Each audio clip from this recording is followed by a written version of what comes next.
There are three requirements Lord is saying here. Um,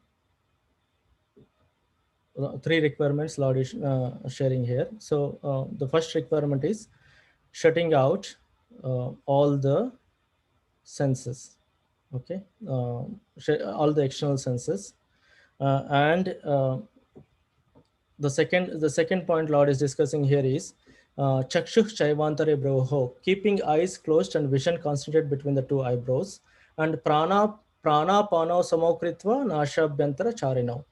The third requirement is like prana pano samakrita. Prana and apana are the inward, like inhale and exhale basically. So you have to somehow you have to restrict that inhale and exhale and put it or restrict it in the nashabhyantara, in the nostrils. You have to stop it there. Nashabhyantara charinav means you have, that movement should be suspended in the nostrils. Okay, so for the first thing is sparshan kritva bahir bahyam, shutting out all external objects, external sense objects.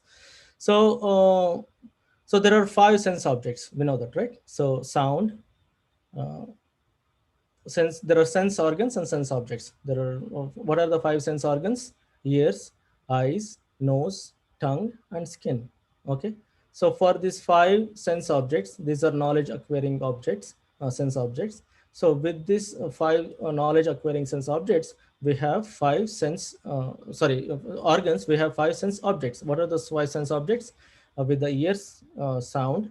With the nose we do smell. So with the eyes we do vision, and with the tongue we do taste, and with the skin we touch and we feel the sensitivity. Okay, um, so these are very hard to control. These five senses are very hard to control. As the those so if you remember, we discussed about that chariot, and a chariot is being a body. We have a soul as a passenger, and charioteer is the intelligence, and the reins of the chariot is the mind, and the senses are horses. Okay, and the chariot is the body. So we have discussed about that. So if you see that this body or this soul is a passenger on the chariot, and he is bewildered again and again by the senses which are controlled by the mind. Okay, what are those senses? Are the sense organs, ears, nose, eyes, tongue, and skin. These are all trying to run for their sense objects. Sense objects are sound, smell, vision, touch. So they're trying to go and acquire their sense objects. Okay, the sense organs are trying to acquire the sense objects, and the mind is trying to control them, and mind is the one who is driving those senses. Okay, that the driver is the intelligence of the body, and the chariot and the passenger is the soul. So as a soul sitting on the chariot, we are being driven by the sense organs towards their sense objects. Okay, controlling the mind. So we have five sense organs like that. So in there is a very famous verse in Viveka Chudamani, verse 76. It says that Shabda Bihi Panchabirave Pancha Pancha Panchatmapu Swagunena Baddaha Kuranga Matanga Patanga Meena Bringa Nara Panchabira Chitam Kim. So he's saying that there are different animals or different living beings, like the deer, right? Deer is attracted to the sound. If a hunter is there to catch a deer, he plays a beautiful musical sound, or they play nice drums. So the deer gets attracted to that music, and it just involves into that music and just stays there, and the hunter will catch the deer and take it away. Okay, that's just because the sound attracted the deer, and the hunters trapped the deer to just catch the deer by playing that musical sounds, because deer is attracted to that music, to that sound. That's a sense object, right? In the similar way, elephants are attracted to the touch. They like the she female. Like now they put um, they dig a big hole, and they cover it or camouflage it with grass. And the other side of the pit, they'll have a she elephant. So just to acquire, to get an association of that she elephant, the male elephant will run towards that she elephant, and she falls into the trap, or the pit which was dug for catching the elephant. So that is an example for the touch, and this verse is saying that, okay. um, Matanga is elephant.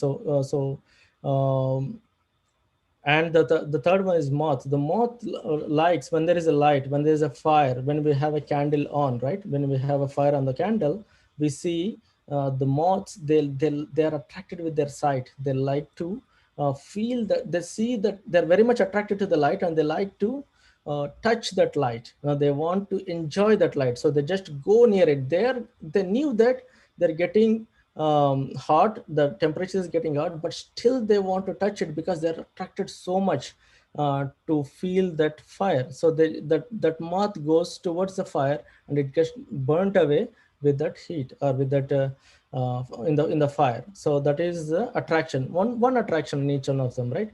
In the similar way, we have a fish. Fish is attracted to the taste. What people do, they put a bait in the hook, and they throw that into the water just for the taste.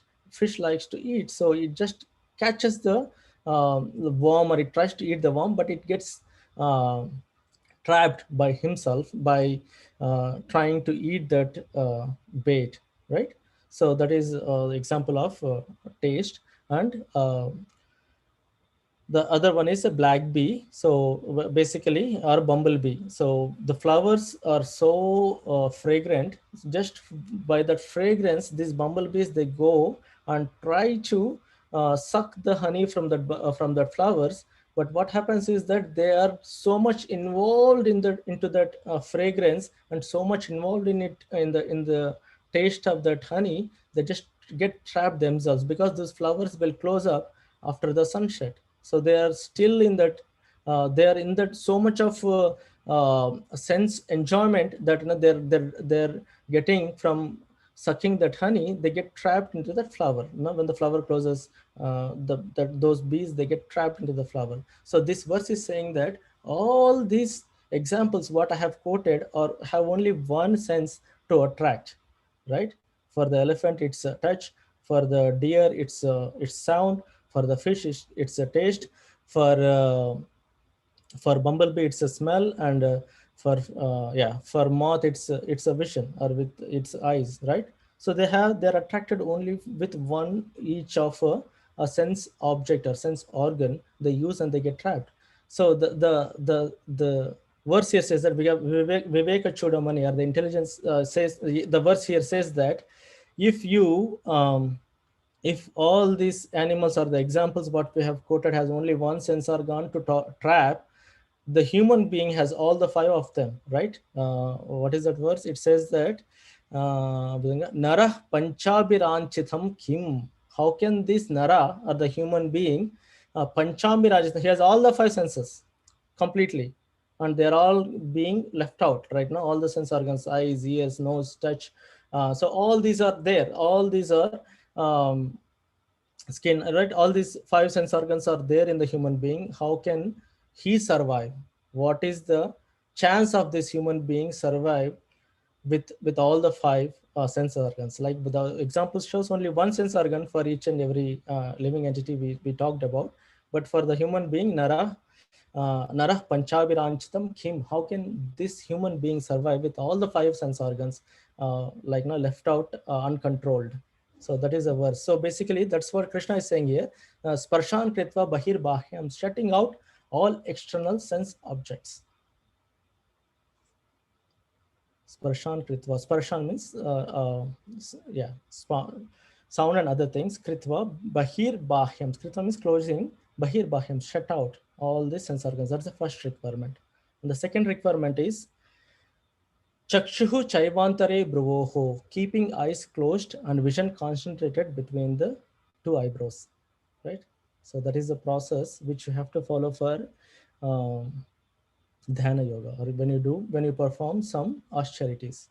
So Srila Prabhupada beautifully quotes in the purport that uh, there is a challenge in this material world. There is challenge in either case. Like if you close your eyes completely, or if you open your eyes completely, it's a challenge. If you close your eyes, you feel asleep, or you fell asleep. And if you open your eyes, you are attracted to the sense objects, which are all around. Like in the material world, it's all sense objects. Okay, everywhere you have a sense object. So the point Srila Prabhupada is mentioning is here is that you should not close completely or you should not open completely. You should have the eyelids half closed, so that and the concentration should be on the center of the eyebrows, right? Um, Chaivantare Bruvoho. Bruvoho means eyelid, sorry, eyebrows. Chaivantare. It's there should be antare in between the eyebrows. So that is what Srila Prabhupada is mentioning. It's not practical, but it's not practical to keep the eyes closed. So that's what Srila Prabhupada says. Okay. And the third requirement is pranapano samo kritva nashabhyantara charino. Prana and apana. There are five types of prana in a human body, right? Prana, apana, samana, udana, vyana. Okay, so all these five, they have their own purposes. Okay, there is a purpose of prana is for taking in the air. Apana is to excrete or to take the air out. Okay, and there are different purposes. Udana is, I think, I don't know the exact details, but there are five airs that flow in the human body. Okay, if you want to lift anything heavy, also you need air. We don't like, we cannot exhale while we are lifting something, right? When we lift something heavy, we also inhale and take the air's support to lift it. So that's very simple, and it looks very tiny thing to discuss, but it is important to discuss the importance of the air in the human body. So lift also, we need to inhale and take the help of that air to lift the any heavy object. So that is, I just want to give the example to give the importance of the air here. So in this way, the third requirement is prana pano. So prana pano means prana is like inhale and apana means exhale. So that should be samakritva, that should be stopped, or it has to be balanced in this balanced, and it should be stopped in between the nostrils. That was nasha bentara charina. In between the nostrils, it has to be stopped. Okay, so why we have to do this? So what are we going to get by doing this? We'll see that. But before we do that, let's see prana pana. Basically, this controlling of inhale and exhale comes in pranayama. Okay, we do, a lot of people do pranayama at their homes in the morning. It's very good for health, but what I'm saying is like it's a part of pranayama. So in sixth chapter we'll discuss in detail, but I just want to give a brief note on what is Ashtanga yoga. So pranayama comes under Ashtanga yoga, and Ashtanga yoga has Ashta Anga, 8 limbs. Okay, 8 limbs of yoga. So which is yama, niyama, asana, pranayama, pratyahara, dharana, dhyana, and samadhi.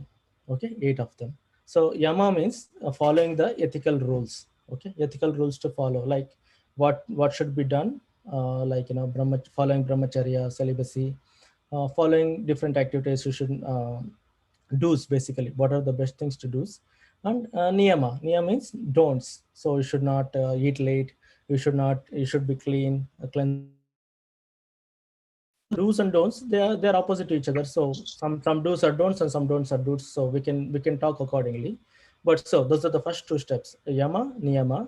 Asana is bodily exercise, what we do asana, right? Like um, we do asanas, but that's the purpose of the asanas is, yes, the body gets strength and health, body becomes healthy, but in reality the purpose is like you follow these steps in a sequence to reach to the samadhi. That is the goal of all these activities in Ashtanga yoga. Okay, samadhi means reaching out to that liberation. So basically to that level of liberation.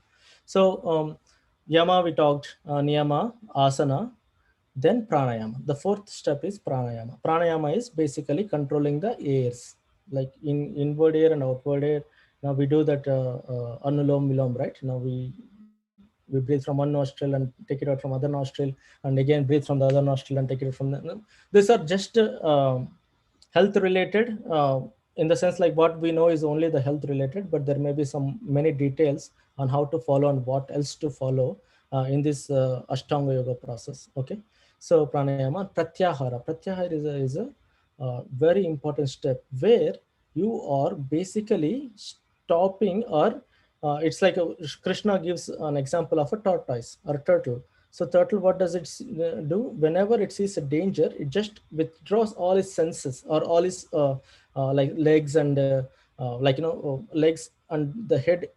It withdraws and ducks into under the shell it has, like a turtle. In the similar way, we have to withdraw all our senses from the sense objects and bring it inside. That's what is pratyahara. Srila Prabhupada also mentions in the purport about this, that basically Shri Krishna is saying here to follow the pratyahara.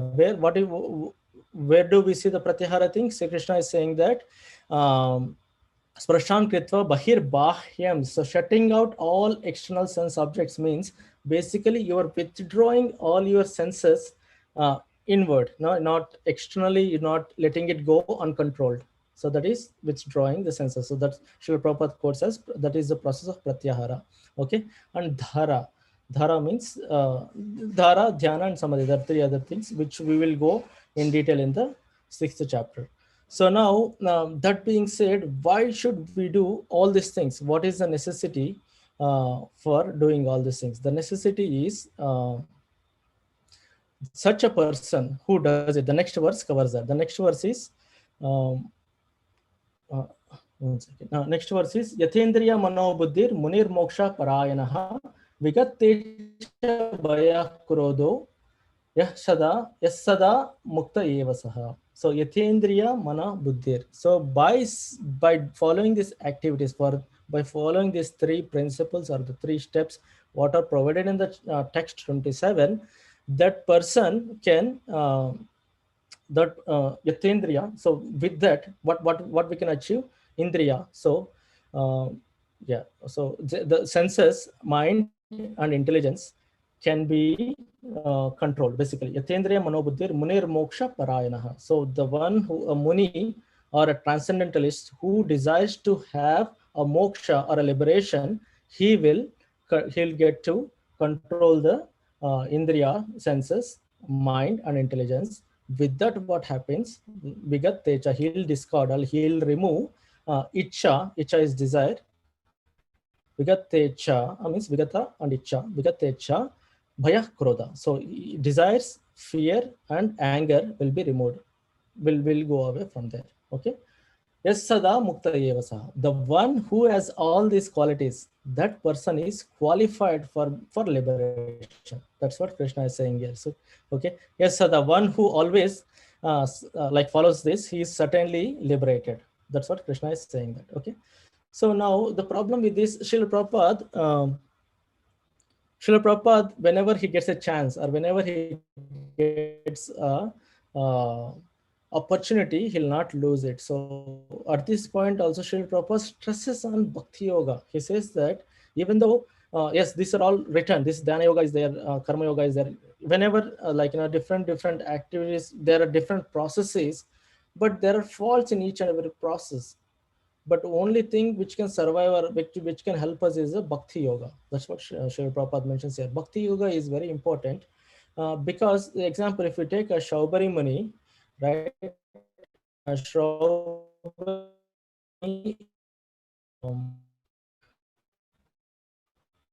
Muni was a, 1 second. So I have a verse for that. So I'm just trying to look at him. He is a transcendentalist. He's very, very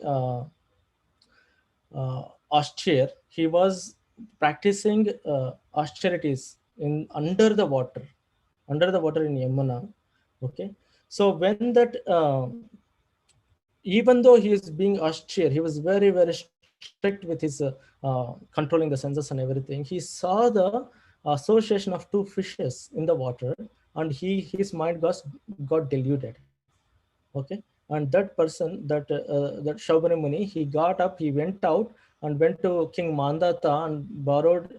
I mean, he married 50 daughters of King Mandata, princesses, and they were fighting to get the Shaubani Muni. At first, he was very old, so no one wanted to marry him. But he, with his mystical powers, he had so powerful. He changed his body to be young and youth and very strong body. He got Shaubani Muni.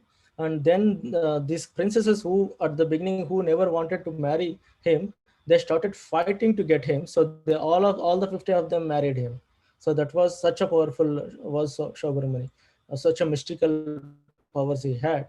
But what to do? He got deluded. He was very strict with his austerities. He was under the water in Yamuna, but still he got uh, fallen just by seeing the active. That's why sense objects are very important. Like, when the senses are open and when the senses are not being controlled, these things happen.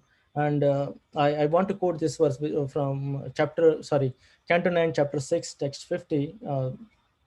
Shobharimuni, after realizing what went wrong after all this marriage and after all these things, all the material enjoyment, then at one day he thought, like, I was in the under the water, and what went wrong with me? Then he is thinking these words: Aho imam pashyate me vinasham tapashvina charita vratasya antarjale varichara prasangat Prachyavitam brahmacharam dhritam yat. He's saying that, alas, while practicing austerity even within the depths of the water, and while observing all the rules and regulations practiced by saintly persons, I lost the results of my long austerities simply by association with the sexual affairs of a fish. Of fish. Everyone should observe this fall down and learn from it. He's saying that, Aho, imam pashyata me vinasham. Imam pashyata. He's saying that, look, see how I fell down and learn from here. Okay. Imam pashyata me vinasham.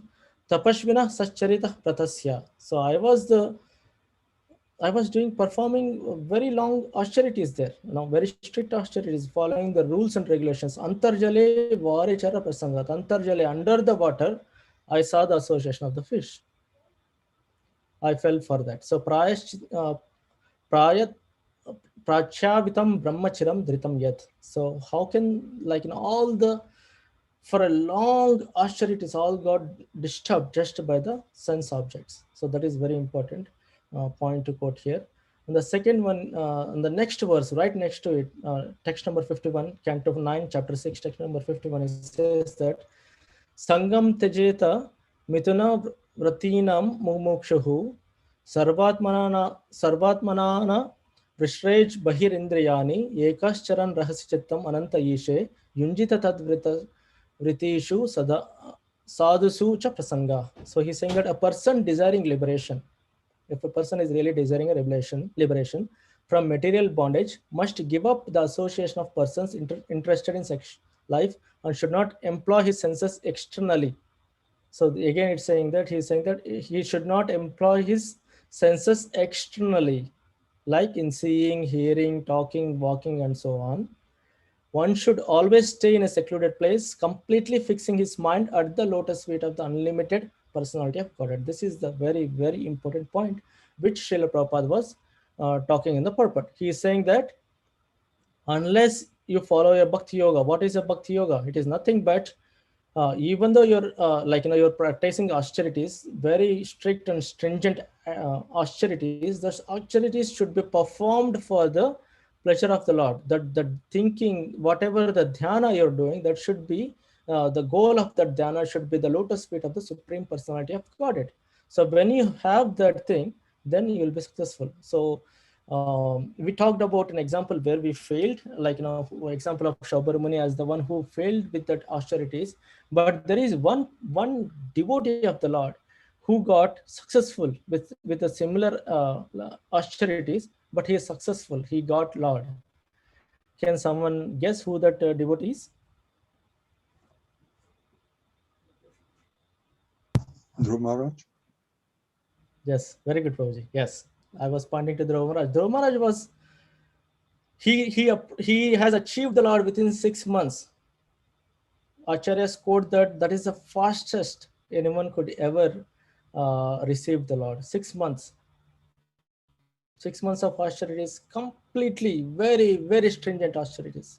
He stopped breathing at one point of time, right? Because he was not breathing, the whole world was getting choked. Whole universes were getting choked because this devotee was not breathing. Right, so that is, but his mind was always on the lotus feet, or he was concentrating on the Paramatma, or the Vishnu's, that form of Paramatma. He was always meditating, he had that vision in his mind. When Lord appeared, right, his that vision went away from him, because Lord is in front of him, so he doesn't have to look at the uh, I mean, that vision of uh, that Paramatma went away. Then he got distressed, like he was little disturbed. He was thinking, what happened? I mean, I had that vision of the Lord. What happened to the vision? Then Lord Vishnu, with his Panchajanya, he just touches on the head of the Dhruva Maharaj, and he regains the complete knowledge just by the touch of the Panchajanya. He got the best of the best knowledges. He was all knowledgeable. Then he says that, I was looking for broken pieces of glasses, broken pieces of glass, and you are the diamond. I mean, in front of you, I was looking for some small petty material benefits, so please forgive me, and all those things. So that is a successful. So the key here is, the takeaway today is, we have to perform activities, and the activities should be performed for the pleasure of the Lord. Even though it is for the liberation, the dhyana, or the goal of that dhyana should be the lotus feet of the Supreme Personality of Godhead. That's the only way we can survive. So the other example of the failure is Vishwamitra. Vishwamitra was very, very powerful uh, Brahmarshi. He was a Maharshi at the time. So he was very, very powerful, very austere. He was performing all kinds of austerities. He was so strong that he could create his own Swarga. Like, he created challenging the better Swargaloka than Indra, right? He created Trishanku Swarga for a king called Trishanku. So that is the power of Vishwamitra. So Vishwamitra can create a Trishanku Swarga, but he fall for the sense objects again. Indra sent Menaka, and he got distracted with that sense object. So what I'm saying is, like, yes, these senses are very strong. We are not we are not some kind of, we are not foolproof, or we are not capable enough to fight with them. The only source, or the only thing, or the only hope that we have uh, to survive all these external attractions is the lotus feet of the Lord, lotus feet of the Krishna. Okay, so we have to always remember Krishna's lotus feet, and that is the only way we can survive. uh, so that is what I wanted to share today. Yeah, His Divine Grace Srila Prabhupada ki jai.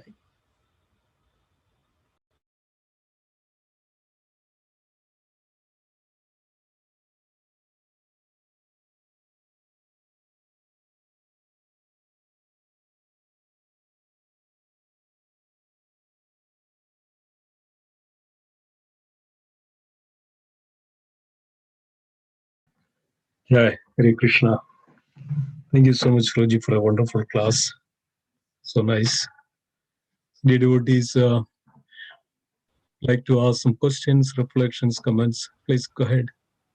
This is a time for to recollect what we learned today and discuss the topics about the senses, Ashtanga Yoga, how to control. Roji was giving the wonderful examples and the aftermath, the results of all the engagement of our senses is utterly it creates the chaos. People can realize that. Roji was covering that. Please go ahead. If you have any questions, comments, reflections, that'd be great.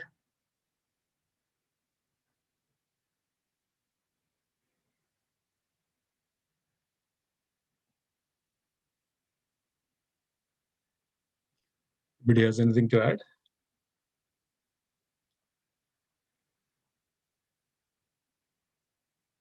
Please unmute yourself.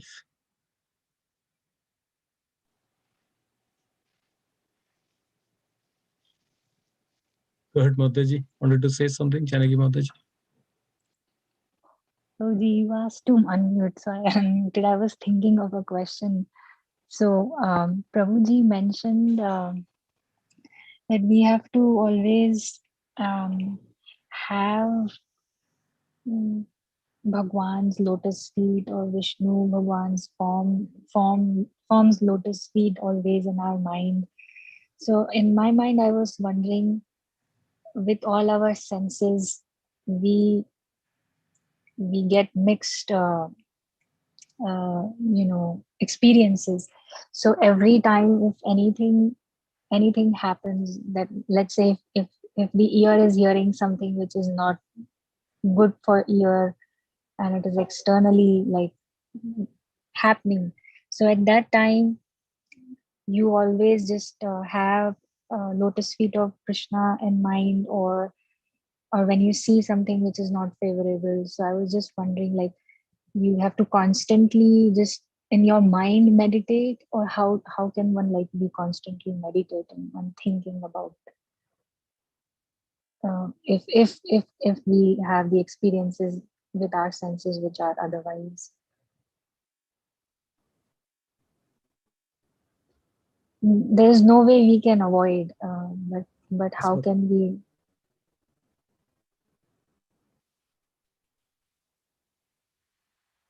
right, Mataji. So this mind. Mhm. Okay. So Krishna asked this question. Sorry, Arjuna asked this question to Lord. He says that mind is very hard to control. What should we do, Krishna? So Lord says that you have to practice. So what does the practice? They'll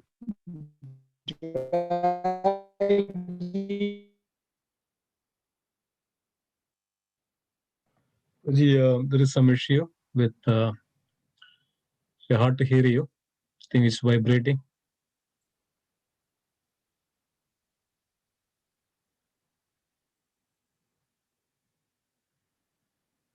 We don't hear you, Prabhuji.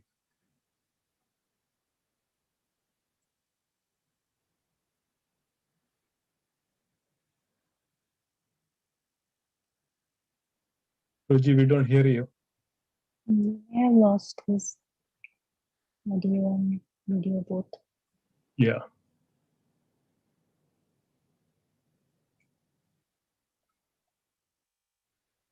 Prabhuji got disconnected, it seems. Let's wait for a few minutes.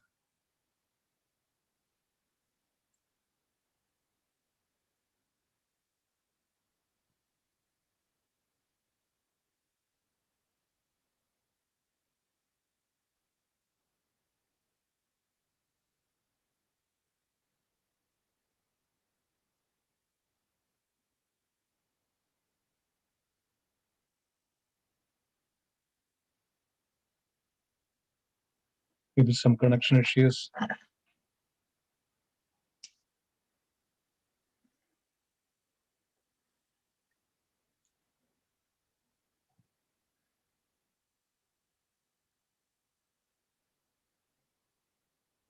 You just call him.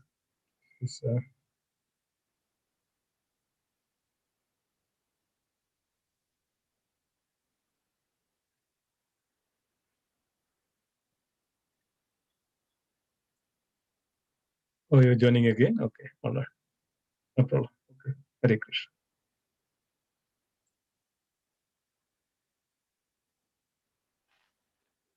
Prabhuji is joining back. Okay.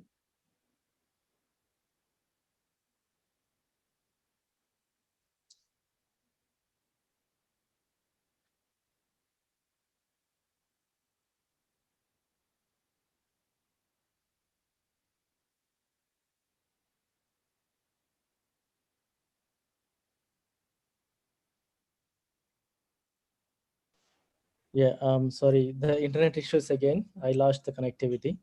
So, Mataji, Janaki Mataji, Very yeah, bro. Mataji, that's a very good question, Mataji. I don't know how much you heard about my answer, but I'll repeat it again. So there are two parts. One is mind, and the other one is senses.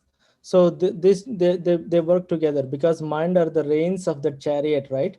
And the horses are the senses. The mind is controlling the senses, and the senses are driving the chariot. So Arjuna asked this question to Krishna that how can it's very hard to control mind. Krishna, please tell me how can I do that? Then Krishna says that it is by practice only we can control the senses. Without that, that is not possible. So what does the practice there means? Practice means the senses have their own sense objects and their own goals to go through. Just by practicing practicing them to withdraw from the unwanted sense objects to the wanted sense objects are the better.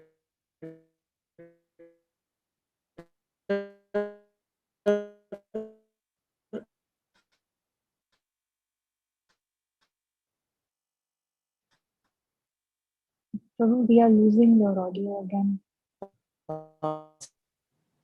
So better sense you to the bhakti. Any activities that are okay. Simheshwar Prabhu, can you please take it from there? Yeah, sure. Yeah, I think it's your connection. I think it's kind of echoing and vibrating and all those things. I Yes, heard Madhu. till wanted and unwanted. Right, exactly. That's the main purpose is we have to practice. Yeah, And Prabhu. Yeah, sorry, Prabhu. okay, are you able to speak? Okay. So yeah, so the unwanted and wanted. So that means should utilize properly. That's called yukta. Yukta, the yoga yuktaha. There is a word yoga yuktaha. We heard that the 5th chapter itself. Yoga yukta. One should be yoga yukta. That means everything should be utilized in a proper way. That means over endeavoring, and we hear that from the Rupa Goswami that we have to control our mind, speeches, tongue and genitals and the belly and everything. We have to control in a proper way. That's called unwanted and unwanted. So, like just for an example of our eyes, so we can utilize in two purposes, right? So like a doctor has a knife, it can be utilized for two purposes. It has two purposes. One, we can utilize that knife to operate a person to save a life. And also we can use that the same knife to take away the life of a person. So same thing. So we can utilize that to kill our soul, the senses, or to save our soul. It's up to us. So that's what is unwanted and the wanted. So anything which dovetail, like our eyes, as Ambarish Maharaj is a very good example, and it's repeatedly, quoted in scriptures about the Ambarish Maharaj. Ambarish Maharaj was very devoted to the Supreme. And even though we know that the great mystic of Durvasa Muni couldn't do anything to Ambarish Maharaj, because Lord was always protecting such devotees. So one who dovetail the senses and mind and intelligence, especially senses, means utilize properly. Yukta Vairagyam Uchyade, right? Yukta Vairagyam Uchyade. Uchyade means properly utilize. So you should not use anything unwanted or unnecessarily. That's called a sin. Anything we use our senses or mind or intelligence or body for away or our own selfish, and that selfish completely covers with so much of sin, so much of what is called, it can harm, it can create violence, it can create so many things if we don't utilize the senses properly. So it's very important to understand this factor.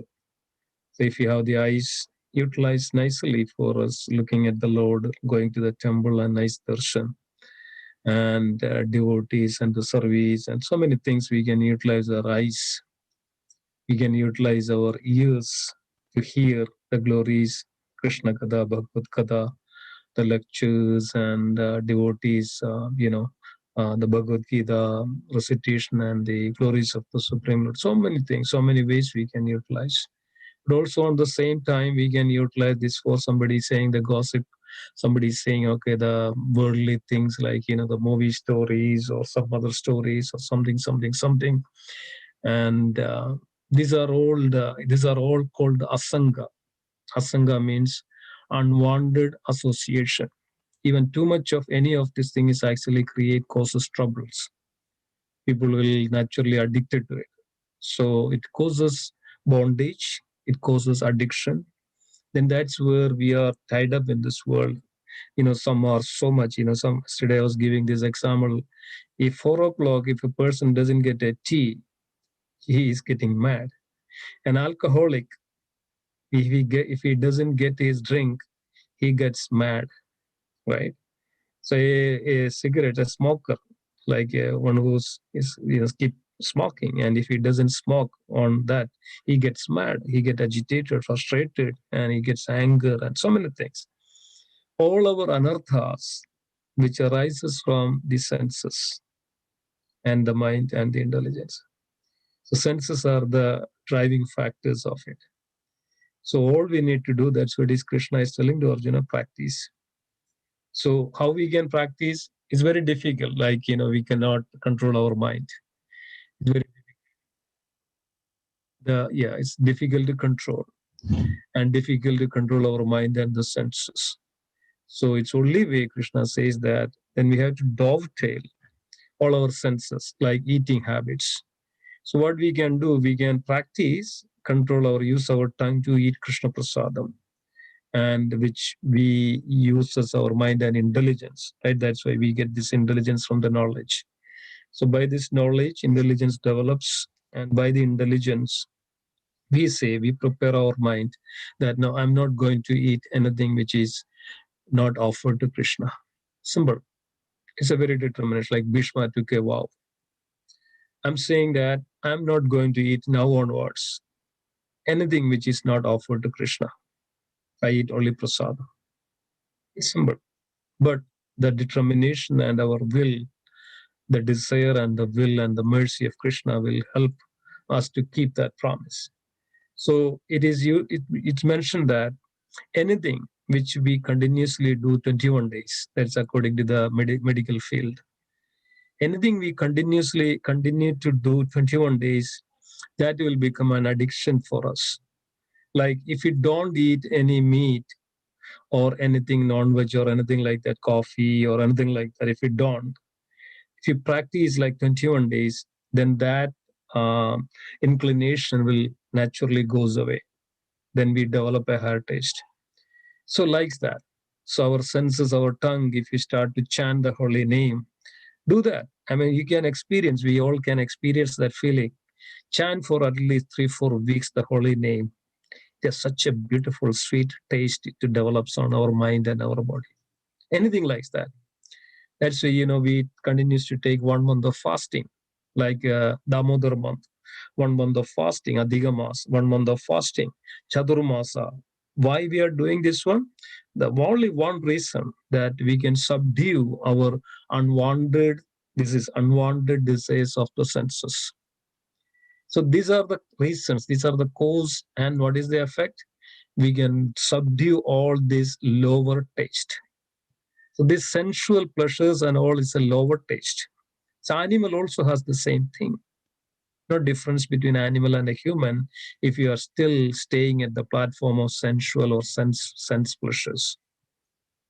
But if we try to control and dovetail on the service of the Supreme and the Lord Krishna and the devotees, and naturally subdue that the lower taste, and it develop a very wonderful taste of, like when you come to the temple, when devotees singing the bhajans or Krishna Hare Krishna Maha Mantra, naturally you tune to it and you started to dance on accordingly. When you hear it, you naturally develop that taste.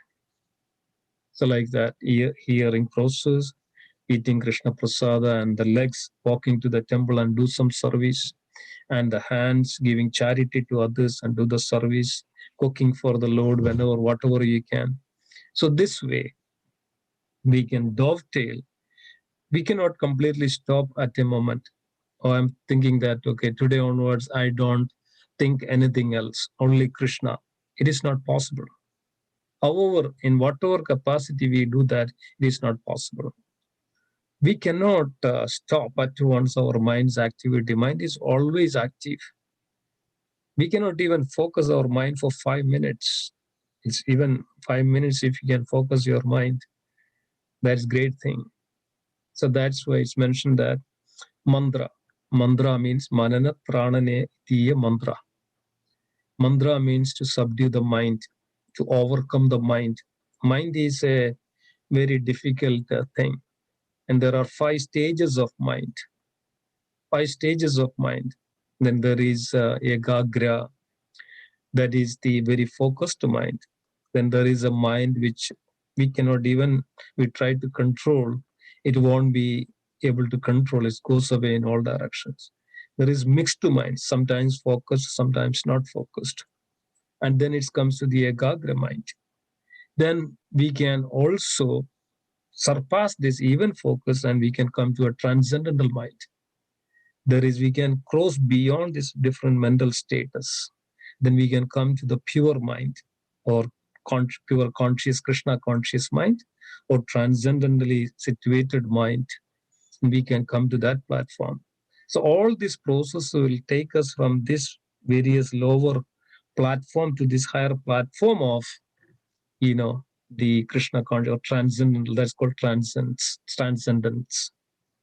very spiritual, or transcendence. So this is possible. So by practice, gradually practicing this, we can come to reach to that level. So then we can decide that whether we should utilize, unwantedly, or, unnecessarily, or utilize the same Krishna's energy of senses, can utilize for his service. Otherwise, we will be utilizing senses for our own pleasure. Then that has two edge, and there is dualities, happiness and pleasure and pain is there. But once we cross over this by the practice of devotion, then there is no duality. There is only one thing, transcendence, a spiritual bliss, Sandrananda, which is mentioned as Sandrananda, a spiritual bliss. So yeah, I mean, this is what the summary of, or how we can utilize our senses, mind. Yeah, we cannot always as your question asks, we cannot simply meditate on every time, or it's not possible. Only way we practice, by the practice we develop a higher taste. When we have the higher taste, then lower taste is nothing. That is a process. The bhakti process is like that, or sadhana process is like that. Only by endeavor, right? Endeavor means our efforts, and endeavor must be there. So we should endeavor. And it's a wonderful story of Lord Damodara, right? The two-finger shot. Mother Yashoda was always trying to bind Krishna, always this two-finger shot. So Krishna wanted to teach this to the world, that this two-finger represents the two things. One is endeavor, and another is mercy. Unless we endeavor, unless we practice, mercy will not come. So that is Krishna wanted to show that. Mother Yashoda was keep trying to bind Krishna, but Krishna saw that the pure love for Krishna from the Mother Yashoda by this process, by this practice, then that time mercy, Krishna showed his mercy upon to Mother Yashoda. Mother Yashoda could bind Krishna. This is a very great story actually for us also. Unless and until we practice, and then when practice, the mercy comes. Like we gave an example of a very small bird, right? Try to dry out the ocean, right? Because of the ocean took away the eggs. This little sparrow tried to drink out all the water from the ocean, and she started to do that. She started to pick the water in a small beak and taking out, putting into the ground and the land, the shore. When Garuda heard this, when Garuda came and helped this little sparrow, and see that the mercy comes. Unless the little sparrow didn't do anything, would Garuda come? No, mercy won't come. So it's very, very important that we put our endeavor. So that's called sadhana. So we put our endeavor, try to as much as possible. Yes, as much as possible. It's not a one-day thing that today everything I stopped and go to the forest. No, Krishna is not telling Arjuna to this. Arjuna was ready to go to forest. Krishna was revealing this very nicely, that it's not possible, Arjuna. You cannot do that. And you will go there, and second day you will come back. It's not possible. This is very difficult. But by this process, Krishna says, by this process of bhakti, loving devotional service to Krishna, everything can be, we can dovetail. Dovetail means, we can relate with the Krishna service, like cooking. I mean, I mean, if you think that, okay, I will cook nice bhoga for Krishna, this will give much satisfaction and pleasure than ordinary cooking. Okay, let me cook and eat. But if you cook for somebody else, you will have more attention and focus. So if you cook for the Supreme Lord, that would be wonderful. Getting up in the morning, okay, let me wash my mouth. Let me, brush my teeth. For what? Okay, let me go and chant, take the bead and chant for at least 10 minutes when you get up early in the morning. Brush your teeth and you clean yourself and let me chant one time. So why you are brushing the teeth? Yes, now for Krishna.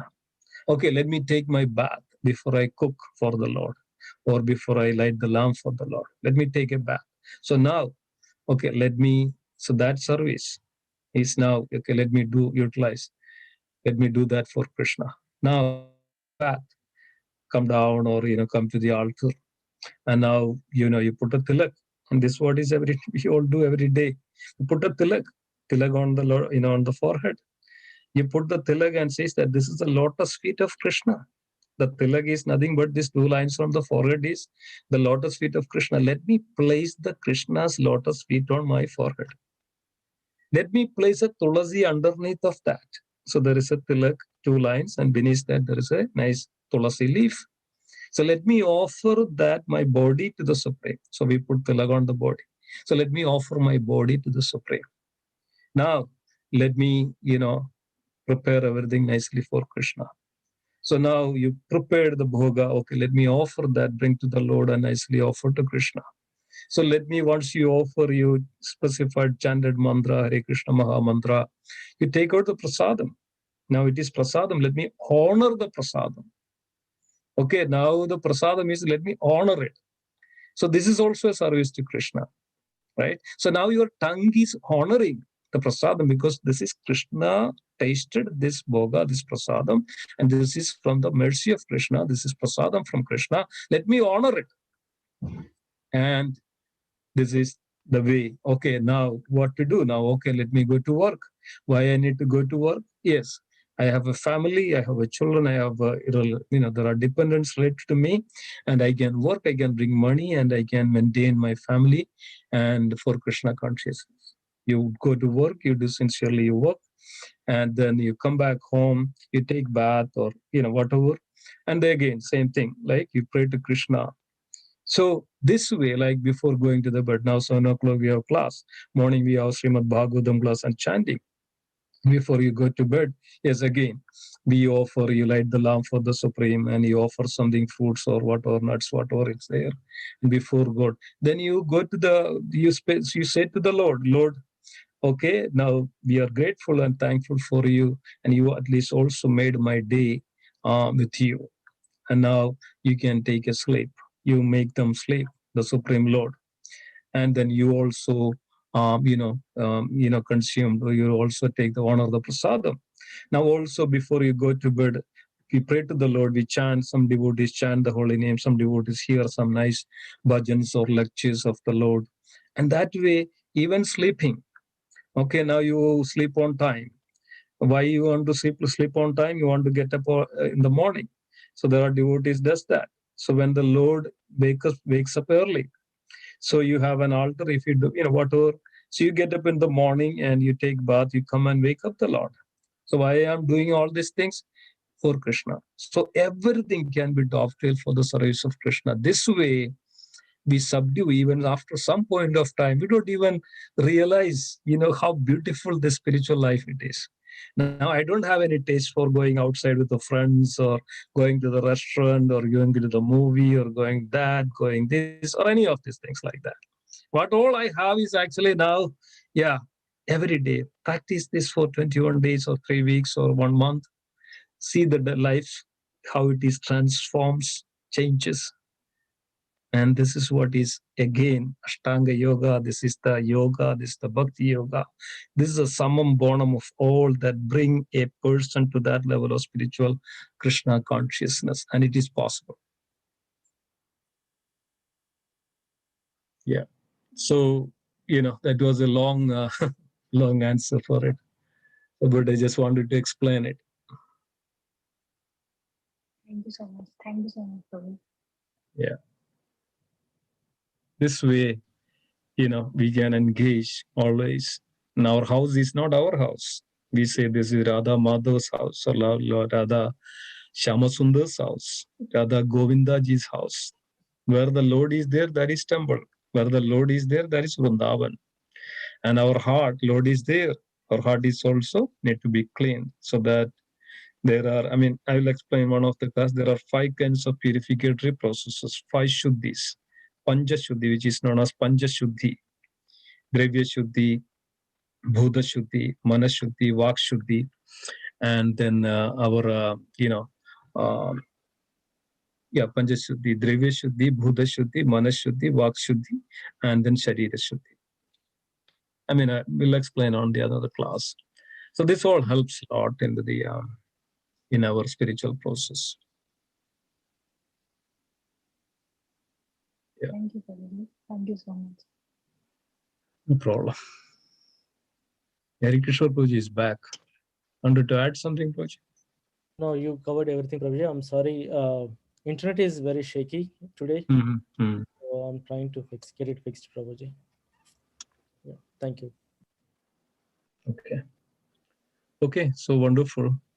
Very nice. And that's what is dear devotees us. Always we say that this life is guaranteed. This life is already cash. It is with us. We don't know what is going to be in the future, but we have this life as a ready cash, which is a guaranteed. It's a truth. Some scholars ask this question: what is the truth? That person replied, "You are the truth. You are the truth means you are there in this world right now. That is a real truth. And whatever has happened in the past, don't worry about it. Never ever think what is happened in the past, but ready cash. Now we have the moment that we have with us, and our current life is with us, or this human life is with us. So don't waste it. And we can utilize in so many other ways, but don't waste it.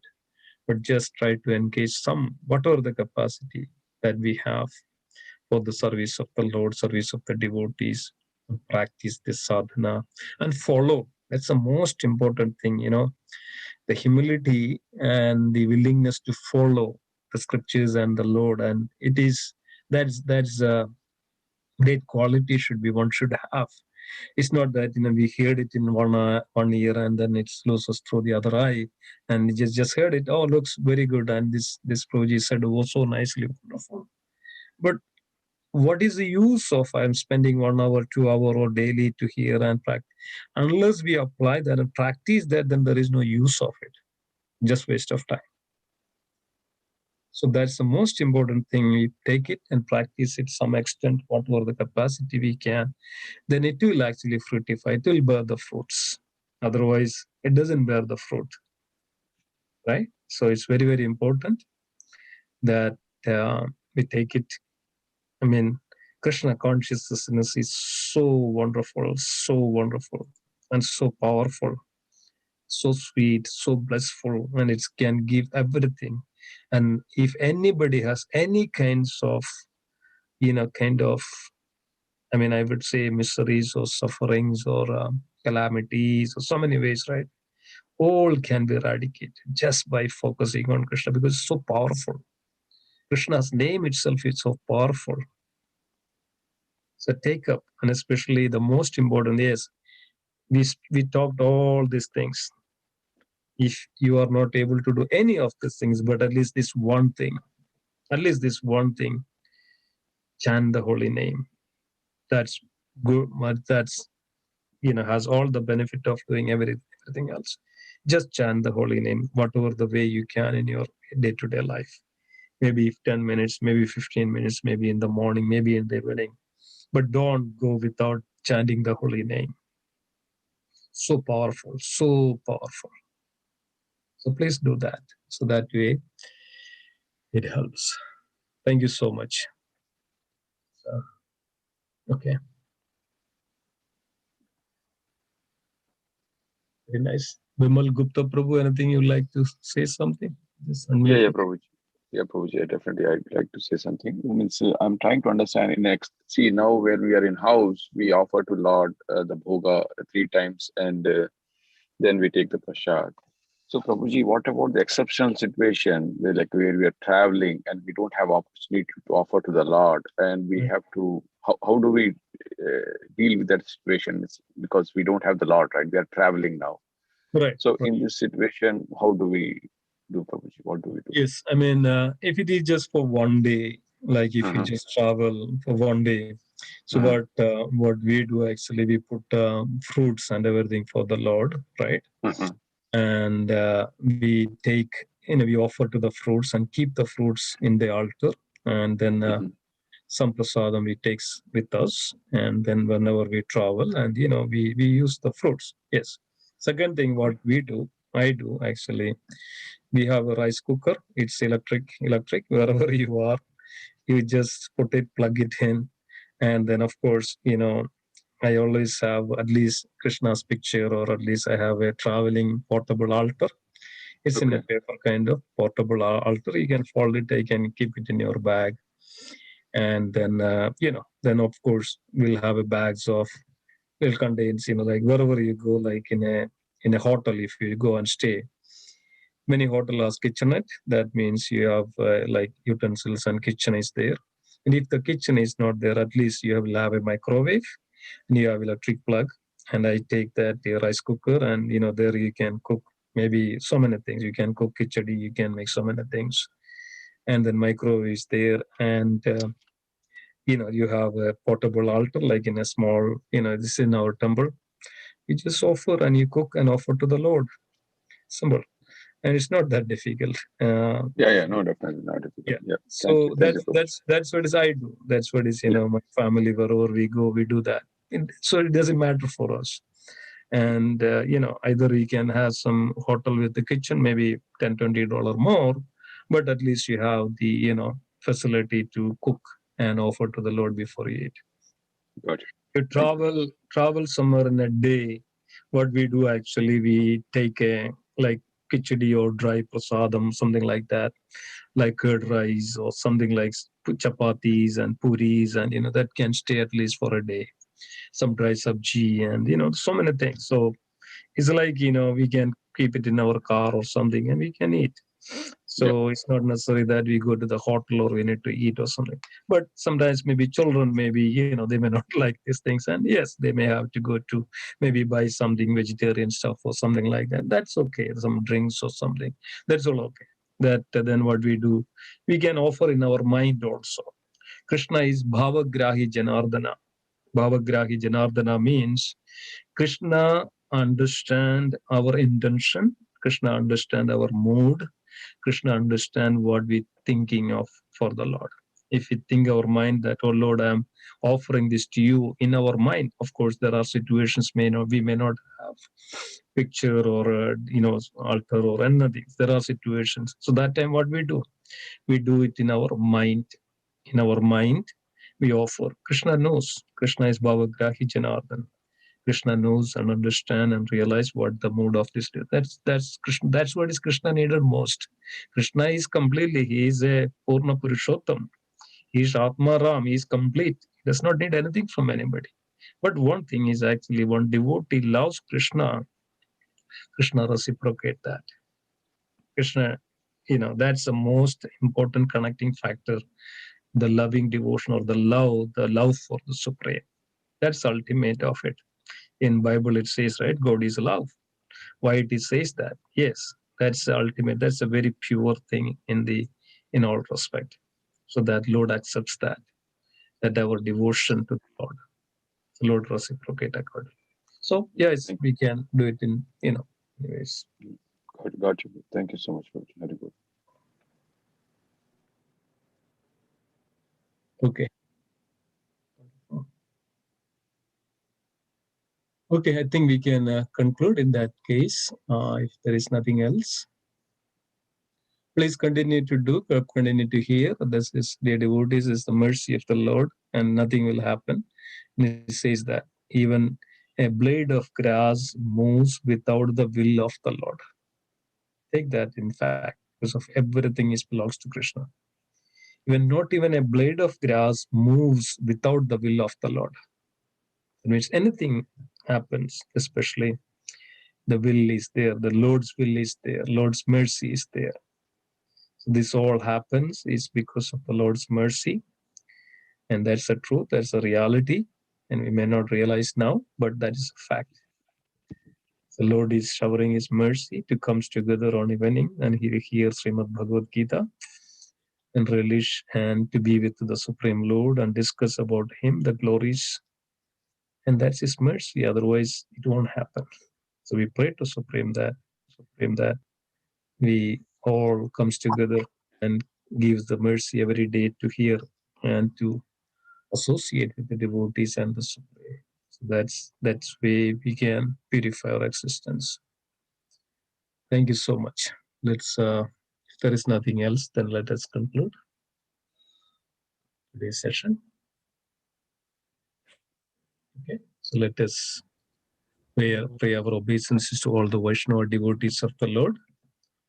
Vancha kalpatarupasya kripa sindhubhya evacha patidanam pavanebhyo Vaishnavebhyo namo namaha.